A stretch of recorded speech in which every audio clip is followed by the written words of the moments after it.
बिस्मिल्लाहिर्रहमानिर्रहीम अस्सलाम वालेकुम दोस्तों, हेडलाइन न्यूज़ चैनल लाए हैं ताज़ा तरीन गोल्ड रेट। आज के हम अपडेट में आपको बताएं कि सोने के नए रेट में मज़ीद इजाफा हो गया है। सोने की कीमत आज बेकाबू है। 24, 22, 21 और 18 के रेट्स में मज़ीद इजाफा नज़र आया है। नई कीमतें आपको बताएंगे इसी वीडियो में। तमाम तरह देखने वालों से गुजारिश है जल्दी से चैनल को सब्सक्राइब करें, वीडियो को लाइक करें और शेयर करना बिल्कुल ना भूलिए।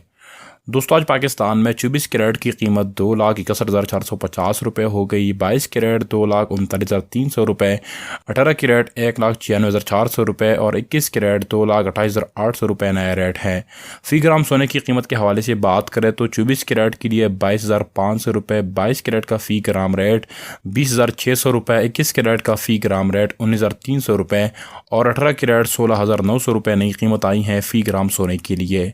अगले चंद रोज़ के दौरान में तमाम कीमतों में बड़ी तब्दीली का इम्कान है। ताज़ा तरीन गोल्ड रेट्स और करेंसी रेट्स के लिए हेडलाइन न्यूज़ चैनल को सब्सक्राइब करना मत भूलें। अल्लाह हाफ़िज़।